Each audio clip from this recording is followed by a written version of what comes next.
Justin Trudeau's popularity in the polls is a problem for the Conservatives, and they'll take any chance they get to knock it down. But Trudeau has a way of giving them those chances. Trudeau's meeting last week with a group of Toronto women was an example. Even with Sun TV watching for any slip, he was asked which country he most admired and referred to China. There's a level of admiration I actually have for China because their basic dictatorship is allowing them to actually turn their economy around on a dime. In this economic climate, how committed to a balanced budget would you be right now? Would it worry you to go into deficit in this current climate to, as you say, put more people to work? The commitment needs to be a commitment to grow the economy, and the budget will balance itself. They have no new ideas for the economy at all. They just say, well, they'll spend more money than we will. Tens of billions of dollars of more money than we will. And how will they pay for it exactly? Justin Trudeau says he doesn't have to explain how he will pay for his promises. Once again, tens of billions of dollars of new spending because, as he famously announced, the budget will balance itself. Do budgets balance themselves in Hamilton region here? Well, actually, friends, let's be fair. Justin is now changing his tune. He now says today he will run a deficit, a modest deficit. I guess it turns out the budget doesn't balance itself after all. But he'll run he says, a modest deficit, a tiny deficit. So you hardly see the deficit. That's what he says.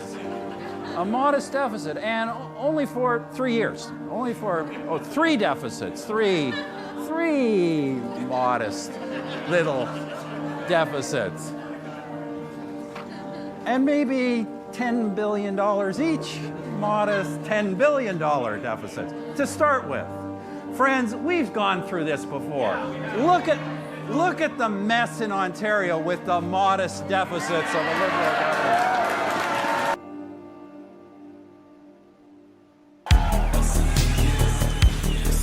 Sunny ways, my friends, sunny ways. This is what positive politics can do. This is what a positive,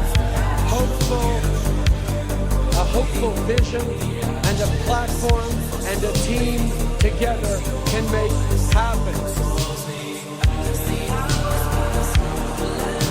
Registering your guns is just the first step towards taking away guns from everyone.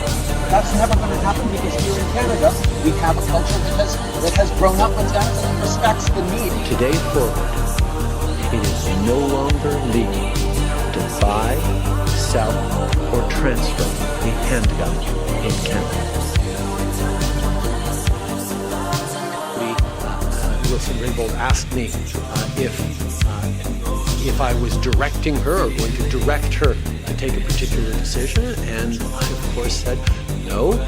Trudeau acknowledged the intense lobbying by the Quebec firm and provincial politicians, but denies his office tried to pressure Jody Wilson-Raybould into killing the court case against SNC-Lavalin.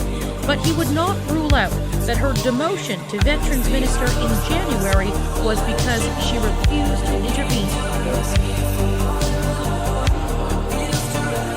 We know the way through this pandemic is by getting everyone vaccinated.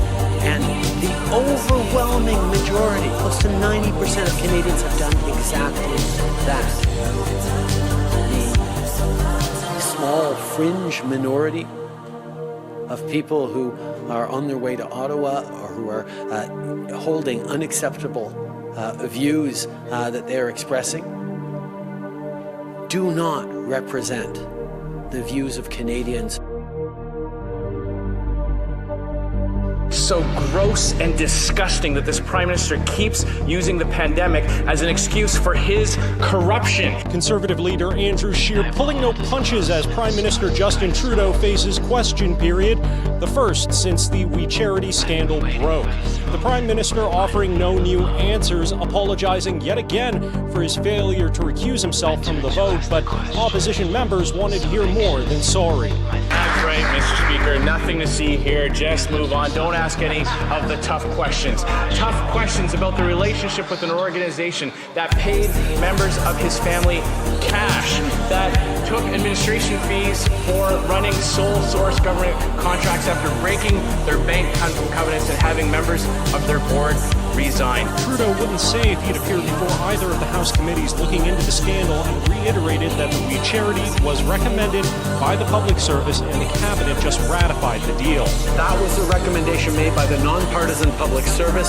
Of course, as I apologized for, I should have recused myself because of the connection with the families, but that doesn't take away from the fact that the Public Service recommended that organization. But apologizing means nothing if the Prime Minister keeps on breaking the rules to help his wealthy friends. The NDP dismissed that apology, alleging the Student Services grant was no more than a payoff to a charity close to the PM, while the Bloc again asked Trudeau to step aside in favor of the Deputy PM.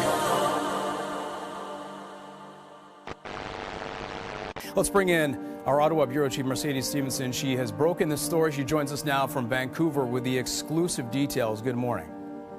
Good morning. A video uncovered by Global News, which has been verified by the Liberal War Room as in fact containing images of Liberal leader Justin Trudeau in blackface makeup. The Liberals have declined to tell us exactly when and where this video was taken, but you can have a look. It's pretty grainy. We wanted to be very sure that this was in fact the Liberal leader before we made the video public. They did confirm to us last night that we are looking at Justin Trudeau in this video. You can see that he has blackface makeup on. It's covering his face, neck, his arms and hands, and you can see between the tears in his jeans there that he also appears to have the makeup down his legs as well. This, as you mentioned, is the third image of him within about 12 hours.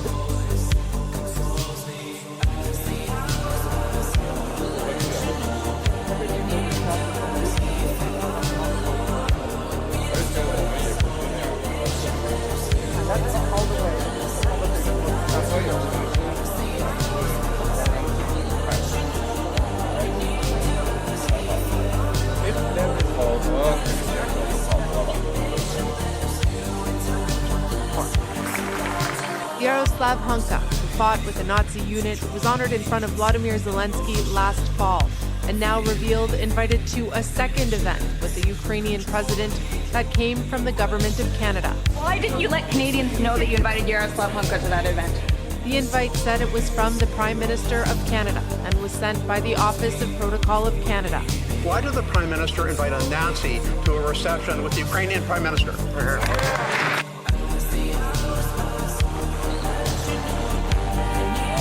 Ottawa's weeks-long gridlock warranted the government's attention, according to the federal court.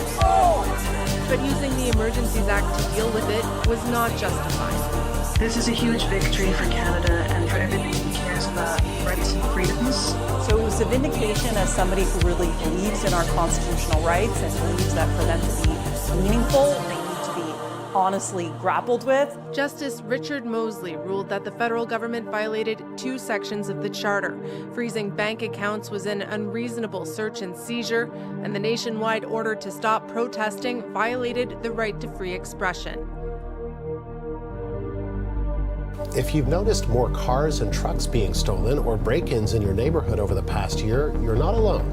Statistics Canada says these, and in fact all crimes, are up across the country. We're getting a better sense this morning of how the rising cost of living is affecting Canadians. A new report from Food Banks Canada is looking at food bank usage in this country, and numbers aren't just up. They're at historic high levels. Hilary Johnstone is in Ottawa to tell us more about what is in this report. Hilary. Heather, this new report shows that food bank usage in this country is at the highest levels it has ever been since 1989, when Food Banks Canada first started tracking these sorts of numbers. So this is an annual report called the Hunger Report. My son, 25 years old, still lives at home with us, college grad, good paying job. He laughs off the idea that he'll ever own a house, a detached house like the one he lives in now, that we were able to afford 25 years ago. He just thinks it's a joke, the housing prices are ridiculous, there's no way he's ever going to be able to afford the kind of mortgage it would take to cripple him for life. So I want to ask your thoughts on that, those, people starting out in their 20s and early 30s. What do you say to them? Do you say give up on detached ownership and go for something smaller and it's a dream that's dead? You're never going to get there? Let me ask how you feel about it.